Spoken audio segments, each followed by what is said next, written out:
علم التاویل۔ آدم خود آدم نہیں ہے، آدم سے کئی پشتوں کے بعد خدا نے یہ کام کیا اور روحوں کو ان کی پیٹھوں سے پشتوں سے لے کر، عجیب بات ہے کہ خدا ان لوگوں کی پشتوں میں جو روحیں تھیں وہیں پر پوچھتا نہیں ہے، ان کی پشتوں سے لیتا ہے۔ تو کہاں لیتا ہے اس کا پتہ نہیں ہے، اس کا پتہ روحانیت سے چلتا ہے، یہ کہ خدا ان روحوں کو وہاں لے جاتا ہے جہاں پر کسی مومن پر روحانیت کے واقعات گزرتے ہیں، اور پشتوں سے مراد سب لوگوں سے، بنی آدم کی پشتوں سے، تو بنی آدم سب لوگ ہیں، دنیا والے، دنیا کے اندر جتنے لوگ بستے ہیں وہ سب آدم کے اولاد ہیں۔ اس کا مطلب یہ ہوا کہ ایک مومن پر یا حجت پر یا دائی پر جو قیامت کا منظر گزرتا ہے تو وہاں پر ان آدمیوں کی پشتوں سے روحوں کو لیتا ہے، اور وہاں پر جو روشنی ہے، جو شعور ہے، وہاں پر ان روحوں کو پہنچاتا ہے۔ پہنچانے کے بعد ان ذرات کو شعور ملتا ہے، چونکہ وہاں اسم اعظم عمل میں ہے، ایکشن میں ہے، اور اسم اعظم روشنی دے رہا ہے، تو اس روشنی میں پہنچاتا ہے۔ وہاں پر قیامت ہے، وہاں پر ازل اور ابد ایک ہو رہے ہیں، تو اور وہاں پر الست کا مقام ہے۔ تو خدا پوچھتا ہے، کیا پوچھتا ہے؟ کیا میں تمہارا پروردگار نہیں ہوں؟ کیونکہ وہاں فیڈنگ ہوتی ہے، پروردگار کا ثبوت ملتا ہے، غذا ملتی ہے، اور خدا کا دیدار ہوتا ہے، اور سب کچھ ہوتا ہے، تو ان کو روشنی میں رکھ کر، ان کو شعور دے کر خدا پوچھتا ہے، تاریکی میں، لاشعوری میں نہیں پوچھتا ہے۔ خدا کا عدل انصاف یہ ہے، خدا کے عدل انصاف کا تقاضا یہ ہے کہ کسی سے اگر کوئی پوچھنا ہو تو اس کو پہلے شعور دے، عقل دے، روشنی دے، علم دے، پہچان یعنی معرفت دے، تب پوچھے۔ تو اب اس میں کہنے والا جو کچھ بھی کہے گا وہ صحیح ہوگا، ایسے نہیں کہ خواب میں پوچھے، ایسا نہیں کہ لاشعوری کیفیت میں پوچھے پھر ہم کو جتلائے کہ میں نے تم سے پوچھا تھا۔ یہ تو خدا کی خدائی نہیں ہوئی۔ کوئی انسان بھی جو عقل و دانش رکھتا ہے ایسا نہیں کرے گا کہ کسی کو دھوکے میں ڈالے اور لاشعوری طور پر یا مستی کے عالم میں یا بچپن میں کوئی بات پوچھے، یہ بات نہیں ہے۔ تو جہاں خدا کہتا ہے کہ میں نے پوچھا تو اس کے معنی ہے وہ یہ کہ اس کے معنی شعور کے ہیں، عقل کے ہیں، روشنی کے ہیں، اور دیدائی دل یعنی دل کی آنکھ کھلنے کے ہیں۔ تو خداوند عالم جب ذرات وہاں پہنچتے ہیں، جب خدا ان ذرات کو اپنی حکمت سے وہاں پہنچاتا ہے جہاں پر کہ قیامت ایکشن میں ہے، جہاں پر کہ اسم اعظم کام کرتا ہے اور روشنی پھیلا رہا ہے، تو اس وقت خدا نے پوچھا، اور روحوں نے جو کچھ کہا صحیح کہا، قالوا بلا۔ انہوں نے دیکھا کہ پروردگار روحانی طور پر روحوں کی پرورش کر رہا ہے اور اس کے پاس سب بندوبست ہے، تو انہوں نے جان بوجھ کر عقل و دانش کی روشنی میں کہا کہ ہاں آپ ہمارے پروردگار ہیں۔ تو میں یعنی اس بات کی وضاحت کر رہا ہوں کہ روح کی نمائندگی کس طرح ہوتی ہے اور قیامت کس طرح آتی ہے، اور یہ تشریح یہاں سے پیدا ہوئی۔ ہم کہہ رہے تھے کہ خدا کا دین جو ہے وہ دین مجسم ہے، ایک زندہ شخصیت خدا کا دین ہے۔ تو خدا کا دین سب سے پہلے پیغمبر ہے، اور اس کے بعد خدا کا دین اساس ہے، پھر امام ہے خدا کا دین، حجت خدا کا دین ہے، داعی خدا کا دین ہے۔ ہم میں سے ہر ایک اگر درجہ کمال کو پہنچے تو خدا کا دین ہے۔ تو اسماعیلی نظریے کے مطابق خدا کی ہر چیز زندہ اور مجسم ہوا کرتی ہے۔ میں یہ کہہ رہا تھا، علم کی بات تھی کہ آپ نے اندازہ کیا کیا یہ علم جو امام کا علم ہے، یہ علم جو روحانیت کا علم ہے، ہر شخص کے پاس ہو سکتا ہے؟ ایسا علم نہیں ہو سکتا ہے، یہ ہے علم۔ اب اس گفتگو کی روشنی میں قیامت کی جو تشریح ہوئی، قبر کی جو تعویل ہوئی، اور اسرافیل کی جو وضاحت ہوئی، اس کو ایک طرف رکھیں، اور کتابوں میں جو کچھ اس سلسلے میں لکھا گیا ہے اس کو اس طرف رکھیں۔ اس لیے میں نے کہا تھا کہ کتابوں میں علم نہیں ہے۔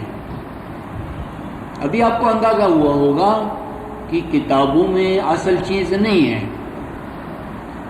اصل چیز کتاب میں نہیں ہوتی ہے۔ اگر کتاب میں علم آ سکتا اور وہاں پر علم ٹھہر سکتا تو پھر دنیا میں پیغمبروں کے آنے اور اماموں کے ہونے کی کیا ضرورت تھی؟ جس طرح سورج کی روشنی کو سٹور نہیں کیا جا سکتا ہے، ہر وقت روشنی چاہیے، بس اس کے سوا اور کوئی بندوبست نہیں ہے۔ دن کے وقت روشنی کو جمع کریں اور رات کو استعمال کریں، ایسا تو نہیں ہو سکتا ہے۔ یہ ہے کہ بس روشنی کا کوئی سرچشمہ ہونا چاہیے، اس کے بغیر بکھری ہوئی روشنی کو آپ جمع کر کے اس سے کام نہیں لے سکتے۔ تو علم اور ہدایت کی بھی یہی مثال ہے۔ ہدایت جو پیغمبروں نے اماموں نے بکھیر دی ہے، اس کو جمع کر کے اس سے ہدایت نہیں لی جا سکتی۔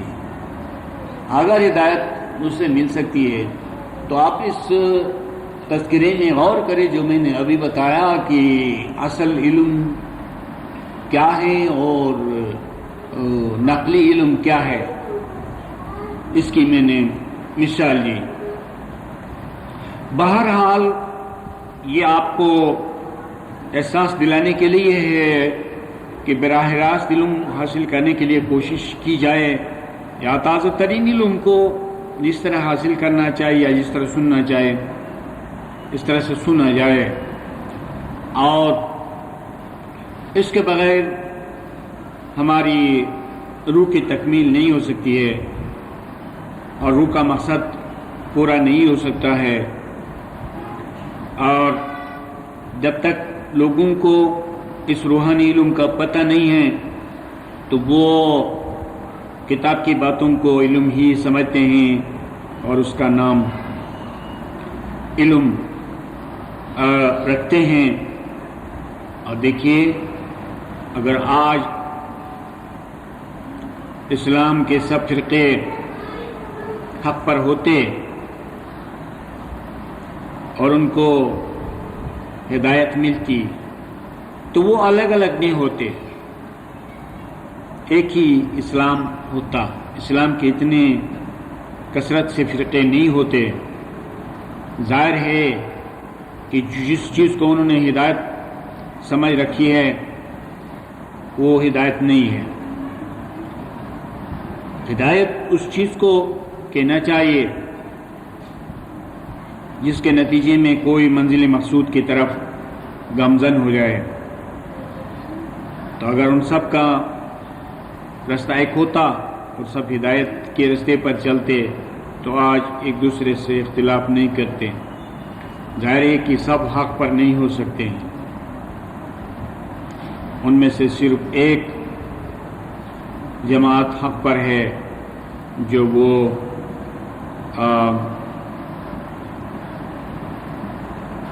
وہ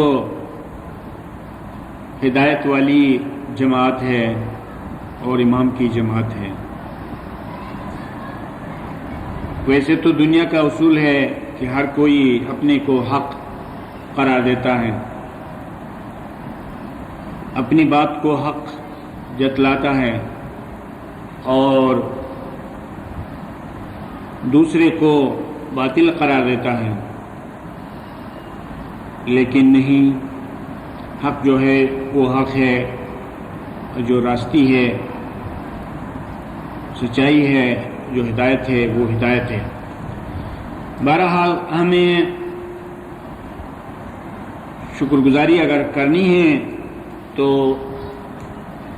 عملاً شکر گزاری کرنی چاہیے. یعنی جو چیز ہے اس چیز کو ہم لیں تو تب ہم سے قدردانی ہوگی، یا اس کے لینے کے لیے ہمیں کوشش کرنی چاہیے، ہمیں کوشاں رہنا چاہیے، تب کہا جائے گا کہ ہم شکر گزار ہیں. اگر ہم اس چیز کے لینے کے لیے شوق نہیں رکھتے ہیں اور زبانی کہتے ہیں کہ شکر ہے، تو یہ محض زبانی شکر ہوگا.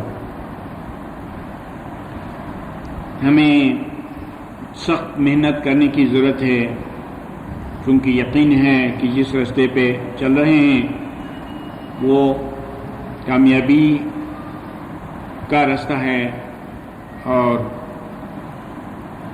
حقیقت کا راستہ ہے.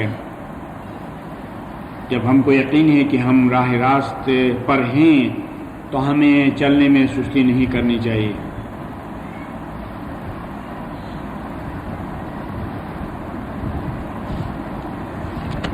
میرے خیال میں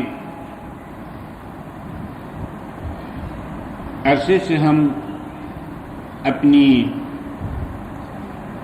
جمعیت کے ساتھ جدوجہد کرتے ہیں. اس میں سب سے پہلی بات یہ ہے کہ انشاءاللہ ہم نے جو کچھ کام کیا ہے وہ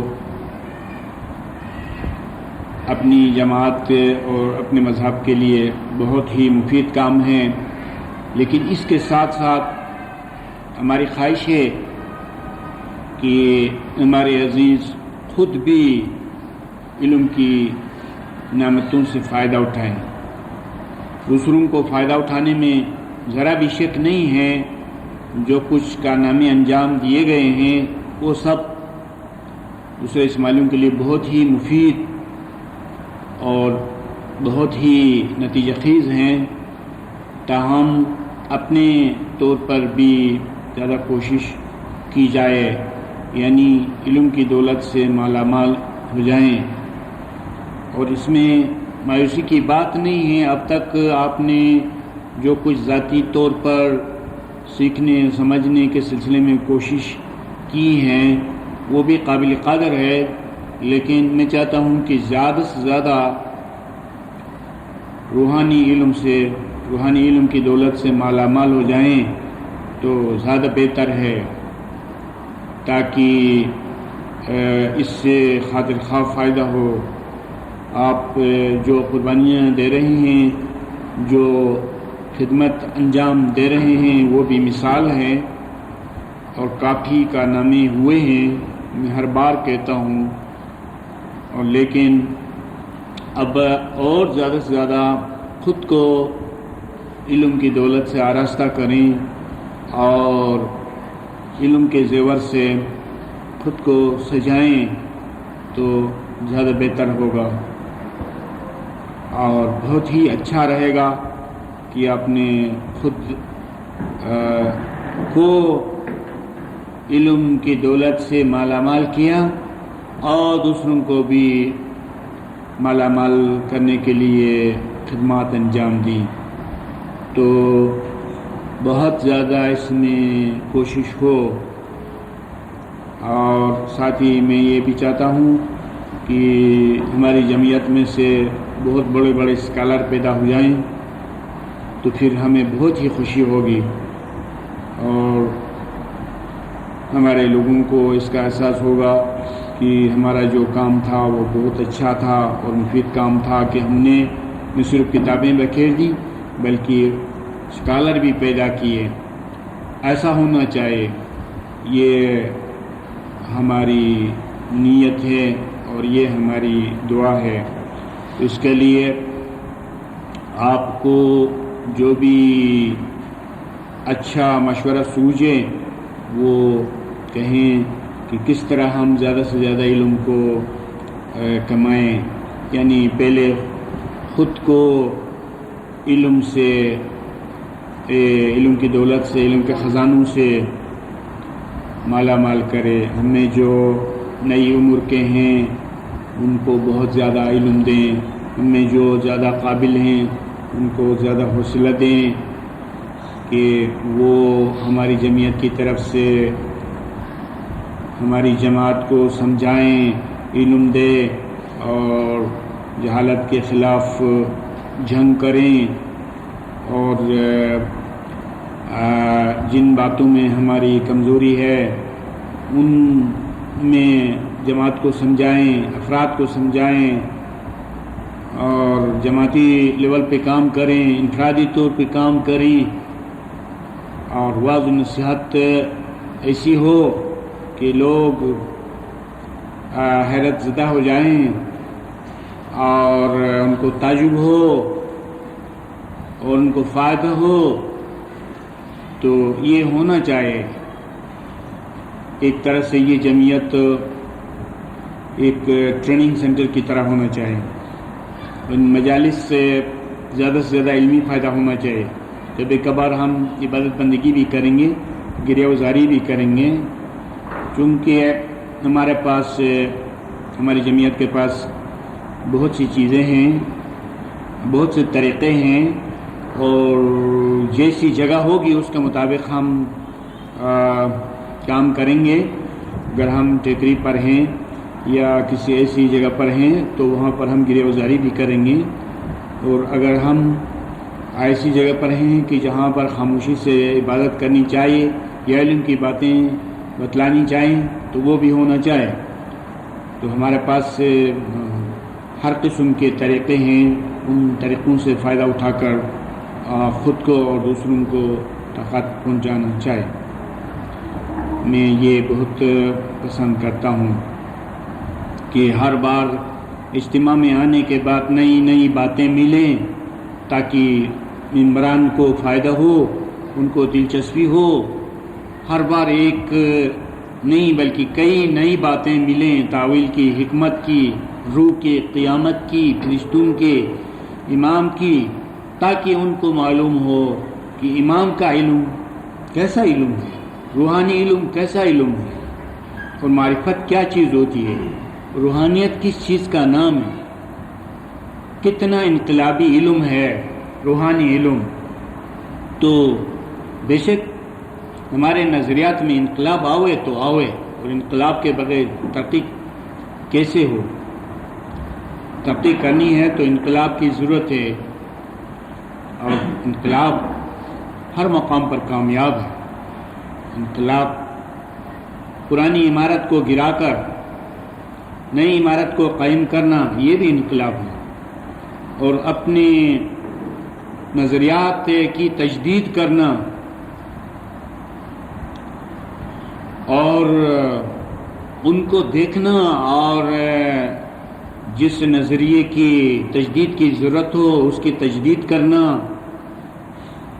اس میں رینیو کرنا، یہ بھی انقلاب ہے، اور انقلابی چاہیے۔ انقلابی کوشش کے بغیر، انقلابی تعلیم کے بغیر ہم دوسروں سے آگے نہیں بڑھ سکتے ہیں۔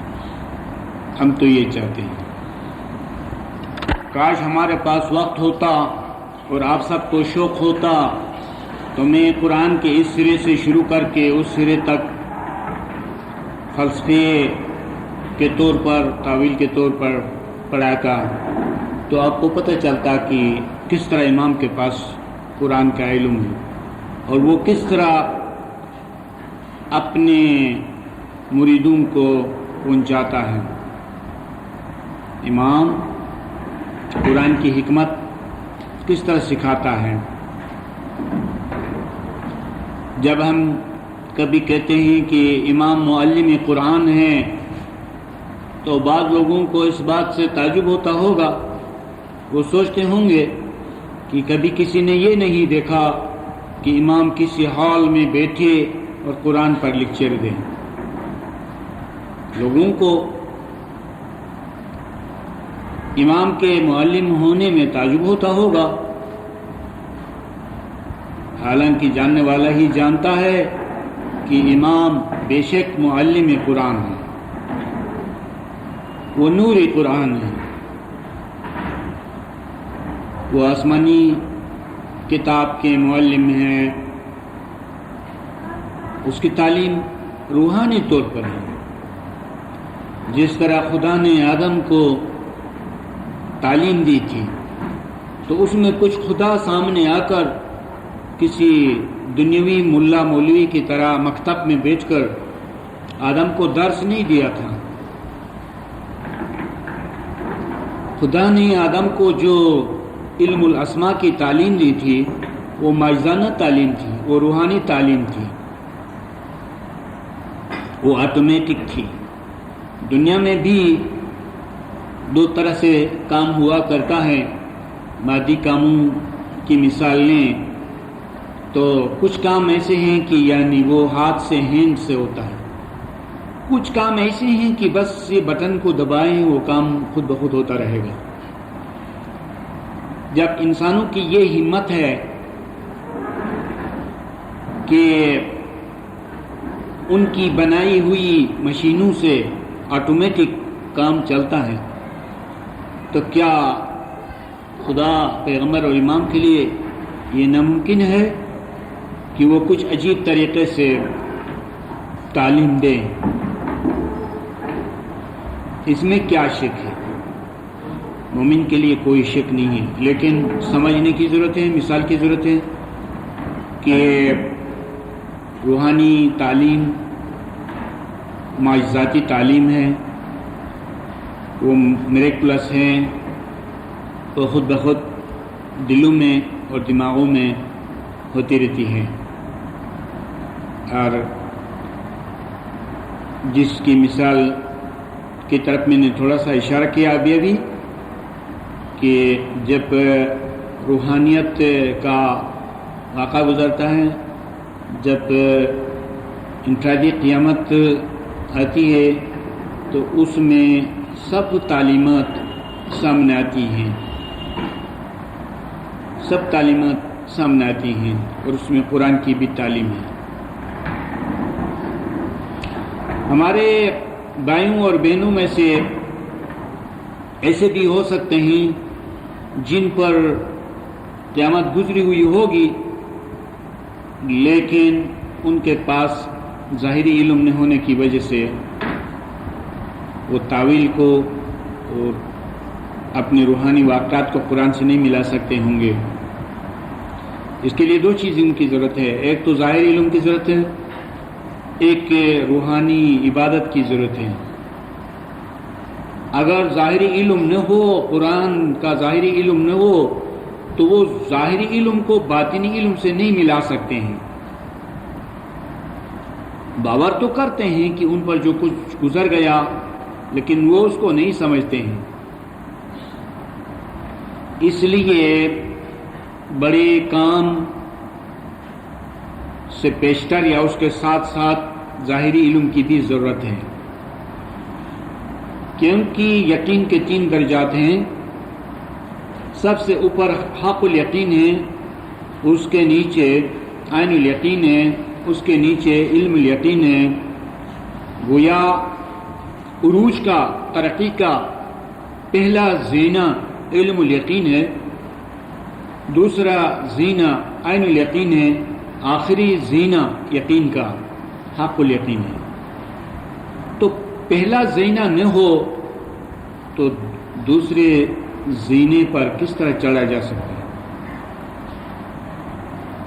اگر کورس کو مکمل کرنا ہے تو ظاہری علم کی طرف توجہ دی جائے، ہاں وہ علم زبانی ہو یا کتاب کی صورت میں ہو. تو ظاہری علم بذات خود کچھ بھی نہیں، لیکن اگر اس سے آگے بڑھ کر روحانی علم تک پہنچا جائے تو ظاہری علم بہت مفید ہے، ورنہ بے مقصد ہے، کیونکہ وہ بذات خود کچھ بھی نہیں ہے. اس لیے قرآن کا ظاہری علم چاہیے تاکہ اس کی حکمت حاصل ہو. اس لیے قرآن میں ارشاد ہوا ہے کہ پیغمبر مومنین کو کتاب سکھاتا ہے اور حکمت سکھاتا ہے. اس میں 2 باتیں ہیں، پہلے قرآن سکھاتا ہے پھر حکمت سکھاتا ہے. کیوں نے کہا گیا کہ کتاب کو چھوڑ کر حکمت سکھاتا ہے. کتاب کو چھوڑ کر حکمت کا سکھانا ممکن نہیں ہے. تو پہلے کتاب اور اس کے بعد حکمت. قرآن کے ظاہر کو سمجھے تو باطن کا جو مغز ہے وہ سمجھ میں آ سکتا ہے. تنزیل کے بعد تعویل درست ہے، اور تنزیل کے بغیر تعویل سمجھ میں نہیں آ سکتی ہے. میں بات کر رہا تھا کہ ہمارے بہت سے بھائی اور بہن ہو سکتے ہیں جنہوں نے بڑے کام میں کافی کامیابی کی ہو، لیکن وہ اس کو دوسروں پر ظاہر نہیں کر سکتے ہیں، یا کہ اس کی تشریح نہیں کر سکتے ہیں، اور حقیقت کو نہیں سمجھا سکتے ہیں.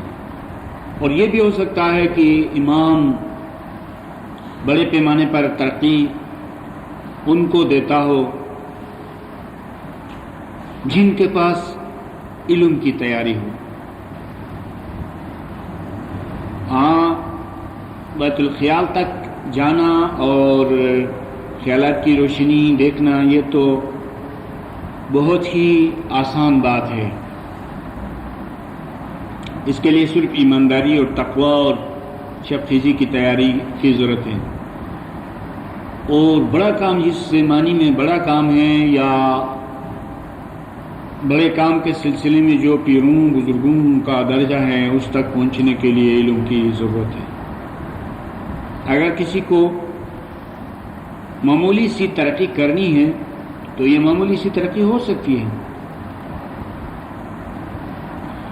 اگر کسی کو بہت بڑے پیمانے پر کام کرنا ہے تو ان کو چاہیے کہ سب سے پہلے ظاہری علم، جس سے میری مراد اسماعیلی نظریے کے مطابق ظاہری علم، اس کو اپنانا چاہیے.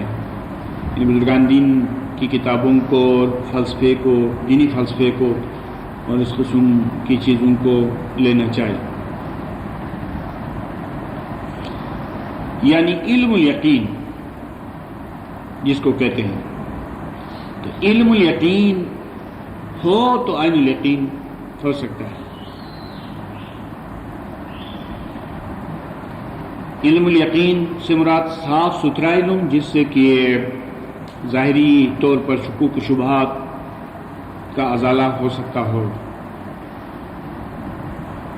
اور جس سے کہ ہم کو تسلی ہوتا ہو، جس سے کہ ہم کو تسلی اور تشفی ہوتی ہو، جس سے کہ ہم کو اطمینان ہوتا ہو، جس سے کہ ہمارے سوالات حل ہو جاتے ہیں. یہ علم الیقین ہے. پھر اس کی مدد سے ہم حق الیقین کی روشنی تک پہنچ سکتے ہیں. تو پہلے ہمارے شکوک و شبہات کا ازالہ ہونا چاہیے، اور علم الیقین جس معنی میں علم الیقین ہے اس کو سمجھنا چاہیے، اس کو حاصل کرنا چاہیے. یہ علم الیقین ایسی مجالس سے اور ایسی باتوں سے حاصل ہو سکتا ہے. پہلے مرحلے میں علم الیقین کے لیے بندوبست ہو، اور جب حق الیقین، جب عین الیقین کا مقام آئے گا تو خود بخود آپ ذاتی روحانی مشاہدے سے چیزوں کو دیکھنے لگیں گے. بہت ہی شاندار مشاہدہ ہے جس کا میں نے ابھی ذکر کیا، وہ عین الیقین کی باتیں تھیں. مگر استاد جب آپ کو اپنے مشاہدات کی باتیں بتلاتا ہے تو وہ آپ کے حق میں علم الیقین ہے، اس کے لیے عین الیقین ہے.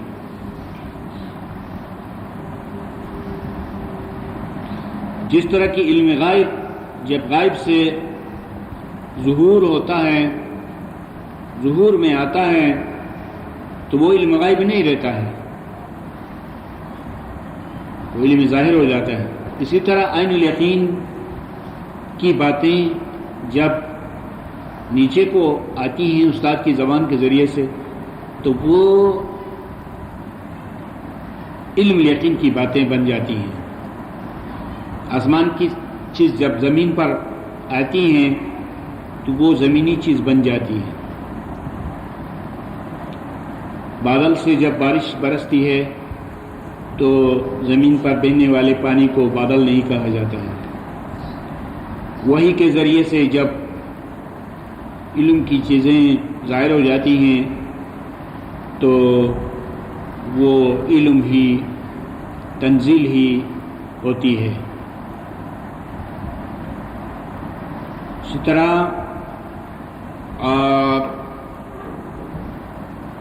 جب آپ کو کوئی کامل استاد مشاہدے کی باتیں بتلائے گا تو وہ آپ کے لیے علم الیقین ہے. اس نے عین الیقین سے بتایا. اور جب آپ عین الیقین کے مقام پر پہنچیں گے تو ظاہری باتیں بھی آپ کو عین الیقین کے مقام پر نظر آنے لگیں گی. تو ہر چیز کو آپ عین الیقین کے مقام پر دیکھیں گے. زمین کی چیزوں کو آپ آسمان پر اور ظاہر کی چیزوں کو باطن میں دیکھنے لگیں گے اور دنیا کی چیزوں کو آخرت میں دیکھنے لگیں گے کہ دنیا کی چیزیں آخرت میں کیسی ہیں، کس طرح ہیں، اور ظاہری چیزیں باطن میں کس رنگ سے نمودار ہو جاتی ہیں. یہ ہے روحانیت کی باتیں اور حقیقی علم کی باتیں، جس کو علم لدن کہا جاتا ہے. علم لدن کا مطلب وہ علم جو